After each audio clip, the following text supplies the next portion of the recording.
കേന്ദ്ര ഗവൺമെൻറ്റിൻ്റെ ബജറ്റ് ഈ 2026 ബജറ്റ് കണ്ടു. അത് അതിനകത്ത് വേറെ ഒരു പുതുമയൊന്നുമുള്ള ഒന്നും ഒരു കാര്യങ്ങളൊന്നും ഇല്ല. ഇൻകം ടാക്സിനെ സംബന്ധിച്ചിടത്തോളം അതിൻ്റെ സ്ലാബിലൊന്നും യാതൊരു വ്യത്യാസവുമില്ല. ടാക്സ് സ്ട്രക്ചറിൽ മാറ്റമൊന്നുമില്ല. പുതിയ ഇൻകം ടാക്സ് ആക്ട് നടപ്പിൽ വരുന്നുണ്ട് ഏപ്രിൽ 1 എന്ന് മാത്രമേ ഉള്ളതേ ഉള്ളൂ. ഇനി ആക്ടിനകത്ത് എന്താ പറയാൻ പോകുന്നതെന്നുള്ളതൊന്നും നമുക്കെല്ലാം ഒന്നും അറിയാൻ പറ്റുന്നില്ല. അപ്പോൾ ഈ ബജറ്റ് കൊണ്ട് കേരളത്തിന് എന്താ പ്രയോജനം എന്നുള്ളതിനെ കുറിച്ചൊന്ന് ചിന്തിക്കണം. ഇവിടെ BJPയുടെ ഓഫീസിലും ഒക്കെ വലിയ സ്ക്രീനും ഒക്കെ വെച്ച് BJP നേതാക്കൾ എല്ലാം വളരെ കാര്യമായിട്ട് ഇത് കണ്ടുകൊണ്ടിരുന്നത്. ബജറ്റ് കണ്ടു കഴിഞ്ഞപ്പോഴാണ് മനസ്സിലായത് ഇവർക്ക് പുറത്തിറങ്ങി ജനങ്ങളെ ഫേസ് ചെയ്യാനുള്ള ബുദ്ധിമുട്ട് ഇതിൽ വരും. കാരണം കേരളത്തിന് യാതൊരു കാര്യങ്ങളും ഇതിനകത്ത് ചെയ്തു കൊടുക്കുന്നില്ല, ഒന്നുമില്ല. അതാണ്, അല്ലാതെ ഒരു പ്രയോജനവും ഇല്ല കേരളത്തിനെന്നുള്ളത് മാത്രമല്ല, കേരളത്തിന് ഒരു പദ്ധതികളും കേരളത്തിന് വേണ്ടിയില്ല. എയിംസ് കേരളത്തിന് അനുവദിച്ചിട്ടില്ല. അപ്പോൾ അതേപോലെ തന്നെ റെയിൽ കോറിഡോർ 7 സ്ഥലങ്ങളിലേക്ക് അനുവദിച്ചിട്ടുണ്ടെങ്കിലും കേരളത്തിനില്ല. ഏറ്റവും കൂടുതൽ ആളുകൾ കാശ് കൊടുത്ത് യാത്ര ചെയ്യുന്ന ഒരു സംസ്ഥാനമാണ് കേരളം.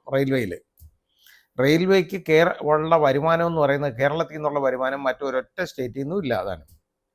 വടക്കൻ സ്റ്റേറ്റുകളിലൊക്കെ ആണെന്നുണ്ടെങ്കിൽ അവിടെ ഇഷ്ടംപോലെ റെയിൽവേയുടെ കണക്ടിവിറ്റി എല്ലാം ഉണ്ടല്ലോ, അങ്ങോട്ട് കൊടുക്കും. അവിടെ ടിക്കറ്റ് പരിശോധിക്കാൻ ചെന്ന് കഴിഞ്ഞാൽ അവന്മാർ പിച്ചാത്തി എടുത്ത് കുത്തും. അങ്ങനെയുള്ളവന്മാരായെന്ന് വെച്ചാൽ കാശൊന്നും കൊടുക്കത്തില്ല. റെയിൽവേ അവരുടെയാണ്, അവർക്ക് ഇഷ്ടമുള്ളപ്പോൾ കയറാം ഇറങ്ങാം എന്നുള്ളൊരു കാഴ്ചപ്പാടുള്ള ആളുകളാണ് അവിടെ ഉള്ളവർ. അങ്ങനെ ഉണ്ടായിട്ട് പോലും കേരളത്തിന് ഒന്നുമില്ല. ഇവിടെ നമ്മുടെ ഈ ശ്രീധരൻ അതിവേഗ റെയിലുമായിട്ട് ഇങ്ങനെ അതിവേഗം മുമ്പോട്ട് പോയിക്കൊണ്ടിരിക്കുകയാണ്. ഇപ്പോൾ പൊന്നാനിയിൽ ഓഫീസൊക്കെ തുറന്നു. എന്തിനാണെന്ന് എനിക്ക് അറിഞ്ഞൂടാ. വെറുതെ തിളയ്ക്കുന്ന സാമ്പാർ എന്ന് പറയുന്നില്ലേ എന്ന് പറയുന്ന പോലാണ്. കാരണം അതിന് ബജറ്റ് അലോക്കേഷൻ ഇല്ലാതെ അങ്ങനെ എവിടെ നിന്ന് എടുത്തിട്ടുണ്ടാക്കും ഇത്? ആരാ പിന്നെ അനുവാദം കൊടുക്കുന്നത്? ഇത് റെയിൽവേ ബജറ്റ് എന്ന് പറഞ്ഞൊരു ബജറ്റ് ഇപ്പോൾ ഇല്ല. അത് രണ്ടും കൂടെ ഒന്നാണല്ലോ. ഇപ്പോൾ പണ്ട് അങ്ങനെ ഒരു ബജറ്റ് ഉണ്ടായിരുന്നു. ആദ്യം റെയിൽവേ ബജറ്റ് വരും, പിന്നെ പൊതു ബജറ്റ് വരും. ഇപ്പം അങ്ങനില്ല. അപ്പോൾ അതിന് പകരമായിട്ട് ഇവിടെ ഉടനടി എളുപ്പം പറ്റുന്ന വിധത്തിൽ കമ്മീഷനൊക്കെ വാങ്ങിച്ചെടുക്കാൻ വേണ്ടിയുള്ള പരിപാടിയാണ്. ആർക്കെങ്കിലും മറിച്ചൊക്കെ കൊടുത്ത് ജോലി മറിച്ച് കൊടുത്ത് ഒരാളെങ്കിലെ പോലുള്ളവർക്കൊക്കെ കൊടുത്ത് വാങ്ങിക്കാൻ വേണ്ടി ഉടനെ RRTS എന്ന് പറയുന്ന ഒരു കാര്യം കൊണ്ടുവന്നു. ഇതിന് രണ്ടിനായാലും ശരി ഇപ്പം 5 പൈസയും കേന്ദ്ര ഗവൺമെൻറ്റിൽ നിന്ന് കിട്ടത്തില്ല എന്നുള്ള ഉറപ്പായി. അപ്പോൾ ഇനി ഈ ശ്രീധരൻ്റെ പ്രോജക്റ്റുമായിട്ട് അദ്ദേഹം എങ്ങോട്ട് പോകുമെന്നുള്ളത് എനിക്ക് അറിഞ്ഞുകൂടാ. പിന്നെ കേരള ഗവൺമെൻറ് വേണമെന്നുണ്ടെങ്കിൽ ഈ ശ്രീധരൻ്റെ ആ പ്രോജക്റ്റ് എടുക്കുകയാണെന്നുണ്ടെങ്കിൽ നല്ലതാണ്. പക്ഷേ ആ DMRCക്ക് അദ്ദേഹത്തിന് ഇത് കൊടുത്തു കഴിഞ്ഞാൽ ആ പണി നടക്കുള്ളൂ. അവർ കമ്മീഷനൊന്നും കൊടുക്കത്തില്ല. അപ്പോൾ പിന്നെ ഇതിൽ നിന്ന് കിട്ടാനുള്ള വൻ കമ്മീഷൻ എന്ന് പറയുന്നത് ഇല്ലാതാവും. അതുകൊണ്ട് ഇവരാരും അതിന് നിൽക്കും എന്ന് ഞാൻ മുതിരും എന്ന് ഞാൻ വിചാരിക്കുന്നില്ല. പിന്നെ കേരളത്തിന് വളരെ കാര്യമായിട്ട് 2 കാര്യം അനുവദിച്ചിട്ടുണ്ട്. ഒന്ന്, ധാതു ഖനനത്തിൻ്റെ കോറിഡോർ. കൊള്ളാം. സംഭവം എന്താണെന്നറിയോ? അദാനി അവിടെ നോക്കിയിരിപ്പുണ്ട്. ഇവിടെ നമ്മുടെ കടൽക്കരയിലുള്ള കരിമണലുണ്ടല്ലോ, അത് അത്രയും വലിയ സ്വർണത്തിൻ്റെ വിലയുള്ള സാധനമാണ്. അത് അടിച്ചുകൊണ്ട് പോകാനായിട്ട് അയാൾ അവിടെ നോക്കിയിരിക്കുക. ഇത് അയാൾക്ക് എടുത്ത് കൊടുക്കാൻ വേണ്ടിയാണ്. നമ്മുടെ ഇവിടുന്ന് ഉള്ളത് വാരിക്കൊണ്ട് പോകാനാണ് ഇത് നരേന്ദ്രമോദിയുടെ ആലോചന, അല്ലാതെ വേറെ ഒന്നുമല്ല. എന്ത് അനാവശ്യമെന്ന് ആലോചിച്ച് നോക്കുള്ളൂ. ഇവിടെ 5 പൈസ തരത്തില്ല, എന്നിട്ട് നമ്മുടെ കാൽ കീഴിലെ മണ്ണും കൂടെ വാരിക്കൊണ്ട് പോവുകയാണ്. അതിനുവേണ്ടിയുള്ള പരിപാടിയാണ് ഇത്. ആ പ്രോജക്റ്റ് ഒന്ന് ആലോചിച്ചാൽ മാത്രം മതി. ജനങ്ങളിതിനെ ഒറ്റക്കെട്ടായിട്ട് ചെറുക്കണം.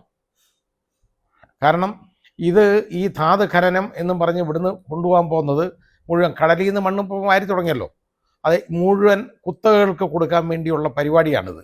അല്ലാതെ പൊതുമേഖലയിൽ ചെയ്യാനുള്ളതല്ല ഈ പരിപാടി. അപ്പോൾ ഇതിനെ ഒറ്റക്കെട്ടായിട്ട് എല്ലാവരും ചെറുക്കണം.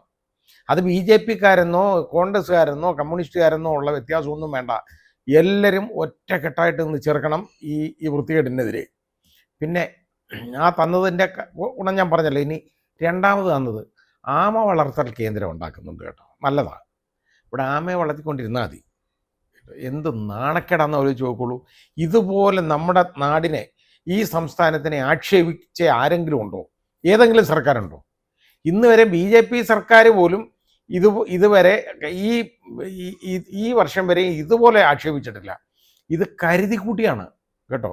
ഇവരെ ഈ തിരുവനന്തപുരം അങ്ങ് ജയിപ്പിച്ച് കൊടുത്തു കഴിഞ്ഞാൽ ഏതാണ്ട് വലിയ കാര്യം ഉണ്ടാക്കി തരും. തിരുവനന്തപുരത്തിന് പ്രത്യേകം പ്രോജക്റ്റ് ഉണ്ട്. തിരുവനന്തപുരം എന്നുള്ളൊരു വാക്ക് ബജറ്റിന് വേണ്ടിയിട്ടില്ല, ഒന്നുമില്ല. എന്നിട്ട് തിരുവനന്തപുരത്ത് ജയിപ്പിച്ച വെക്കുന്നവരുണ്ടല്ലോ, അവർ ഈ വോട്ട് കൊടുത്ത നോക്കുമാർ ചിന്തിക്കണം. പിന്നെ വേറൊരാൾ പറഞ്ഞല്ലോ, സുരേഷ് ഗോപി എന്താ പറഞ്ഞേക്കുന്നത്? എയിംസ് വരും മറ്റേ മോനെ. നാണമുണ്ടോ സുരേഷ് ഗോപി നിങ്ങൾക്ക്? നിങ്ങളോട് ഇത് ചോദിക്കാം. എയിംസ് എവിടെടോ മറ്റേ മോനെ എന്ന് ചോദിച്ചാലോ? അപ്പം ആ തോന്നിയാസം ഉണ്ടല്ലോ നിങ്ങൾ പറഞ്ഞത്, ഏറ്റവും വൃത്തികേടാണ്. നിങ്ങൾക്ക് പറ്റിയ ഒരു വർത്തമാനമല്ല നിങ്ങൾ പറഞ്ഞത്. നിങ്ങളത് പറഞ്ഞു. എന്നിട്ട് നിങ്ങൾ വേറൊരു പ്രസ്താവന പറയുന്നത് ഞാൻ കേട്ടു, ഏതെങ്കിലും ജില്ലയിൽ എയിംസ് വരും. ഏതെങ്കിലും ജില്ലകളിലൊക്കെ എയിംസ് വരും. ഇന്ത്യയിൽ പല ജില്ലകളുണ്ടല്ലോ, ഒരുപാട് സംസ്ഥാനങ്ങളുണ്ട്. ആ സംസ്ഥാനങ്ങളിലൊക്കെ പല ജില്ലകളുണ്ട്, അവിടെയൊക്കെ എയിംസ് വരുമായിരിക്കും. പക്ഷേ ഇവിടെ നമ്മുടെ കേരളത്തിൽ എയിംസ് വരുന്നോ ഇല്ലയോ എന്നുള്ളതല്ല. നിങ്ങൾ തൃശ്ശൂർ കൊണ്ടുവരും, എയിംസ് കൊണ്ടുവരും എന്നൊക്കെ പറഞ്ഞ് വോട്ട് പിടിച്ചാളല്ലേ? അല്ലെ പാലക്കാട്ട് വരും, അതല്ലെങ്കിൽ എറണാകുളത്ത് വരും, അതല്ലെങ്കിൽ ആലപ്പുഴ വരും. പല ജില്ലകളുടെയും പേരൊക്കെ അങ്ങ് വിളിച്ചു പറഞ്ഞല്ലോ. എന്നിട്ട് ഈ പറയുന്ന പോലെ വരും മറ്റേ മോനേന്ന് കേട്ടോ. മഹാവൃത്തികേടായിട്ടാണ് നിങ്ങൾ സംസാരിച്ചത്. ഞാനത് ഓക്കേഡാണ്, അതുകൊണ്ടാണ് ഞാൻ ഇതുവരെ അതിനെക്കുറിച്ച് പ്രതികരിക്കാൻ. പക്ഷേ ഇപ്പോൾ നിങ്ങളുടെ ഇതേ ചോദിച്ച് മറ്റേ മോനേന്ന് വിളിച്ച് നിങ്ങളുടെ ഇത് ചോദിച്ചാൽ നിങ്ങൾ എന്ത് മറുപടി പറയും? നിങ്ങൾ അല്പനാണത്തം ഉണ്ടെങ്കിൽ, നിങ്ങളൊരു മലയാളിയാണെന്നുണ്ടെങ്കിൽ, കേരളത്തോട് സ്നേഹമുണ്ടെന്നുണ്ടെങ്കിൽ നിങ്ങൾ ഇപ്പം രാജിവെക്കണം. അതാണ് നിങ്ങൾ ചെയ്യേണ്ടത്, ഇത് പ്രതിഷേധിച്ച്. കാരണം കേരളത്തിന് ഒന്നും കൊടുത്തിട്ടില്ല. എന്നിട്ട് ഇന്നലെ ഒരു BJPയുടെ ഒരു നേതാവ് സംസാരിക്കാനും പറഞ്ഞുകൊണ്ടല്ലോ, അതിന് പറയുക എന്തോന്ന് കേരളത്തിന് കൊടുത്തേക്കുന്നത്, വാരിക്കൂരി കൊടുത്തേക്കുന്നത് എന്തോന്നറിയോ? എല്ലാ ജില്ലകളിലും ലേഡീസ് ഹോസ്റ്റലുണ്ട്. അപ്പോൾ ചോദിച്ചത് കേരളത്തിന് മാത്രമാണ്. അല്ല, ഇന്ത്യയിലുള്ള, അന്നേരം കേരളത്തിന് കിട്ടുമല്ലോ. മനസ്സിലായില്ലേ? ഇന്ത്യയിലെ എല്ലാ ജില്ലകളിലും ലേഡീസ് ഹോസ്റ്റൽ വരുന്നു. അപ്പോൾ കേരളത്തിലും വരുമല്ലോ. അത് ശരിയാണ്, കേരളത്തിലും വരും. നാണമില്ലേ നിങ്ങൾക്കൊക്കെ ഇതൊക്കെ പറയാൻ? ഈ സംസ്ഥാനത്തിന് ഒന്നും കൊടുത്തില്ല. ഇവിടെ ആണെങ്കിൽ യഥാർത്ഥത്തിൽ പ്രതിക്ഷോഭം ഉണ്ടായി, അതിന് 5 പൈസ അതിന് കൊടുക്കുകയല്ല. ഇവിടെ ഈ സംസ്ഥാനം ആണെന്നുണ്ടെങ്കിൽ ഇവിടെ സർക്കാർ കടം വാങ്ങിച്ച് തിന്നുന്നവരാണ് ഇവിടെ ഉള്ളവർ. അല്ല, നേരെ ഇവിടുന്ന് ഉൽപ്പാദനക്ഷമതയൊന്നും ഉണ്ടാക്കിയിട്ട് അതിൽ നിന്ന് പണമെടുത്ത് ഈ നാട് ഭരിക്കുന്നതല്ല. കടം വാങ്ങിച്ച് ഇവർക്ക് തിന്നണം. കടം വാങ്ങിക്കുന്നതിൻ്റെ പരിധി വരെ കുറച്ച് കളഞ്ഞു കേട്ടോ. പക്ഷെ അതിൽ എനിക്ക് സന്തോഷമേ ഉള്ളൂ. കാരണം ഈ കടം വാങ്ങിച്ച് കൂടുതൽ തിന്നേണ്ട. കാരണം ഈ കടം എന്ന് പറയുന്നത് നമ്മുടെയൊക്കെ മുകളിൽ അടിച്ചേൽപ്പിക്കുന്ന കാര്യമാണ്. അല്ലാതെ ഈ ഭരിക്കുന്നവരങ്ങ് ഇറങ്ങിപ്പോവും, മൂടും തട്ടി പൊടിയും തട്ടി അങ്ങ് ഇറങ്ങിപ്പോവും. നമുക്ക് ഇതിൽ നിന്നൊന്നും പിന്നെ കിട്ടാനൊന്നുമില്ല. അപ്പോൾ അങ്ങനെ കടം വാങ്ങിച്ച് ഭരിക്കേണ്ട എന്നുള്ള ഒരു തീരുമാനം നല്ലതാണ്. കടം വാങ്ങിക്കുന്നതിൻ്റെ പരിധി അങ്ങ് കുറച്ചു. ഇനിയിപ്പോൾ എന്തെന്നറിയോ, ഇനി ഇലക്ഷൻ വരാൻ പോവില്ലയോ? നിങ്ങൾ എന്തോ പറഞ്ഞുകൊണ്ട് വോട്ട് പിടിക്കും BJPക്കാരെ? ഞാൻ ചോദിക്കുക, എന്തോ പറഞ്ഞുകൊണ്ട് വോട്ട് പിടിക്കും? ഈ ബജറ്റ് മാത്രം മതിയല്ലോ നിങ്ങളെ തിരിച്ചടിക്കാൻ. കാരണം 5 പൈസയുടെ സഹായം കേരളത്തിനില്ലാതെ ഇവിടെ ഉള്ള ആളുകൾ നിങ്ങൾക്ക് എന്തിനു വോട്ട് തരണം? നിങ്ങളെന്തിനു ജയിപ്പിക്കണം? നിങ്ങളെ ജയിപ്പിച്ചല്ലോ, തൃശ്ശൂർ ജയിപ്പിച്ചു, നമ്മൾ കണ്ടു.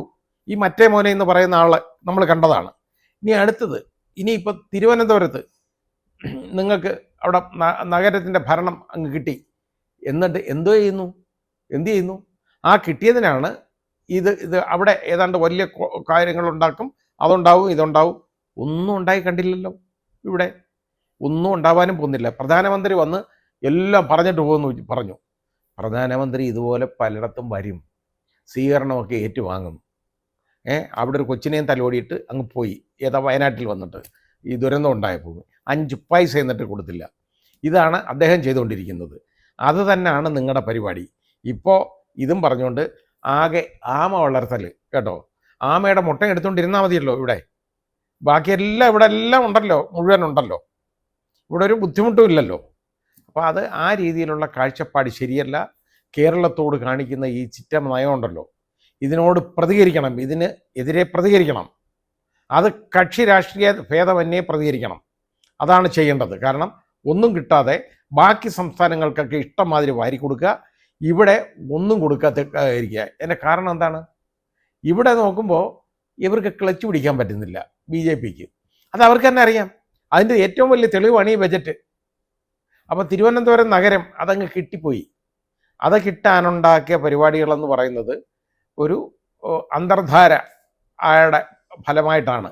അതെന്താണെന്നും ആരാണെന്നും ഒന്നും ഞാൻ പറയുന്നില്ല, എല്ലാവർക്കും അറിയാവുന്ന കാര്യമാണ്.